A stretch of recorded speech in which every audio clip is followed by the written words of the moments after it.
Hi everyone. I am filming this in my car. I'm about to go in for a concert over at the House of Blues Orlando. Bleachers is performing tonight, and I've heard a few of their songs and it's pretty good, but I'm mostly trying to get back into the concert scene now that vaccinated, boosted. I'm starting to feel more comfortable going out in big crowded places like that. I still wear my mask inside because I'm still not quite comfortable enough to let go of that, given the fact that COVID is still a very much ongoing situation. But I'm at the point where I'm willing to go back into those public spaces with a lot of people. So that's the whole garage thing and filming in my car. But I just want to let everyone know, I know it's been a while since my last update regarding my transition. However, I am back and in a big way. For some background, about a month and a half, 2 months ago, not sure how or why, but my depression still very present, but lifted very much so. It's pretty much at the lowest point since the start of the pandemic, which coincided with my hardest breakup so far. So I am mentally probably the healthiest I've been in the past 2.5 years. And with that came a huge burst of positivity and especially motivation and energy to do things like scheduling an appointment with Planned Parenthood to restart my hormones, which I did. Had the appointment. They gave me a little trial bit because they wanted me to get my blood work done, but wanted some hormones in me. But once I got the lab blood work done and they put the full prescription, I told them during a meeting that I was interested in progesterone because that is a hormone that helps develop the more womanly curves in case estrogen doesn't, because estrogen will do a good amount in terms of developing your body as you go through your transition, but sometimes it's not quite to your satisfaction. That's where progesterone comes in. It gives an extra boost to help fill out your curves. And so when I got my full refill after my blood work was sent in, not only was I started back on my estrogen and my T blockers, but they also started me on progesterone. So that's what I meant when I'm back in a big ways, because I'm not only back on the hormones, but also added a new one that hopefully should be increasing the amount of changes physically that I'm seeing in the upcoming months, or probably more likely in a year or two. It's going to take a while. So I'm trying to manage my expectations, but it'll definitely help things fill out a lot faster than just with estrogen. But so there is that. So I'm back on hormones, so I'll be updating pretty regularly, a lot more. It won't be several months. It'll probably be every month, maybe every 2 months if there's not much in terms of development. But I would expect there's going to be some more frequent, probably monthly updates given the progesterone. But in the 3 weeks that I've been back on the T blockers and estrogen, there have been a few changes. When I first started hormones, they started me on 2 milligrams of estradiol and then the twice daily 100 milligrams of spironolactone, which is going to be the T blockers. And then eventually they ramped me up to 4 milligrams daily of estradiol. But when they restarted me, they just put me right back to the 4 milligrams. And while the first time I didn't really notice much in terms of any puberty related changes, because that's essentially what HRT is a second puberty.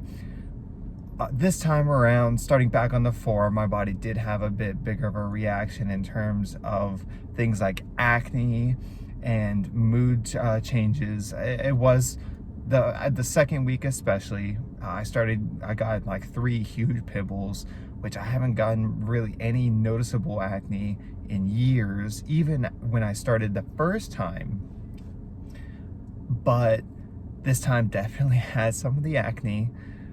So if you ever do what I did, where you have to take a break for a while, whether it's financially, mental health reasons, whatever, just know that when you go back on, if they restart you back at a higher level, you're going to you're putting in a lot more hormones than they initially do when they start ramping you up. So that's been annoying to deal with, but like I said, at work and out in public, I'm usually wearing my mask, so it's not like it's a huge deal. It covers it up most of the time. So there's at least that plus.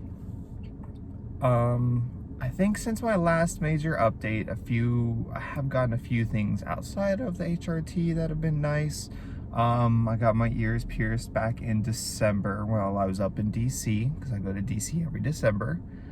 And this year I got those two, and I got a helix piercing, which I recently taken out because it is not healed properly. So I'm probably gonna have to get that re-pierced once it does heal back over.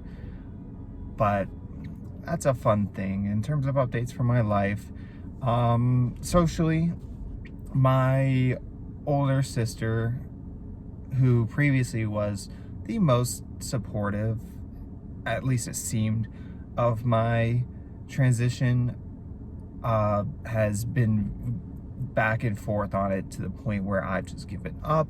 We went off on it about it, and she spent probably pretty much 20 minutes trying to convince me that trans people are just confused and it's a hormone imbalance and etc., etc. And to the point where I finally got sick of it, and I decided, you know what, I don't need this. I'm in a good place in my life mentally. I don't need any negative influences weighing me down. So I went ahead and just completely went no contact, blocked her phone number. I don't have any of my family on social media for reasons like this. But when I blocked her, my stepdad, who has also been very resistant, like openly against, especially the pronouns thing, we've gotten into it several times when I've visited. But I said at the same time, you know what, while we're cutting out negative influences, I'm just going to go ahead and block his number as well, go no contact with him. My younger sister, I've been no contact with pretty much since I moved out of my parents' place. So at this point, the only family I really could talk to is my mom, who is slowly seems to be coming around. I think she realizes that while she may not agree with it, this is what makes me happy. This is what makes me feel better as a person, and it makes me feel confident in who I am. So it's nice that she seems to love me enough to get over it, even if she is resistant to it, even if she doesn't agree with it. But she's at least not been openly against it as much recently, and I feel like she's slowly coming around on the pronouns. Like when I correct her, usually she just brushes it off instead of trying to argue with it. And I feel like there's definitely some work to be done, but I feel like she's slowly coming around, which is nice. It's nice to have someone in my family that at least cares enough about me to know that while they don't agree with it, this is what I want, this is who I am, and what makes me happy. So that's the big update. And then my half sister we've not really been too close. I didn't even really meet her until sometime in 2020, but she's cool. She's much like me in the ways that neither of us are in the church or anything. She didn't grow up with me or my two full-blooded sisters. So we're not like super close, but in terms of sisters, definitely the one I'm closest to. And definitely the one I'm most alike to. But she's cool. Stacy's cool. And then, let's see. I think that's about it, honestly. I think I updated a couple weeks ago, about a month ago or so, that I updated my pronouns to they and she, so I do accept feminine pronouns. I still prefer neutral, but when people use feminine pronouns, I'm not going to correct them. And when it comes down to formalities like sir or ma'am, I definitely much prefer the ma'am. So I've gone ahead and on social media I've updated that, but I think I made a full video update, if I remember correctly, not too long ago about that. But that's about it. I'm back on hormones. I've added progesterone, which should be interesting to go through. And I am looking forward to seeing progress through the end of the year. And any progress I will be sharing with you guys, and I'll be updating, like I said, more regularly. So look forward to it, because I know I am. So, and all right, so I'll see you guys next time.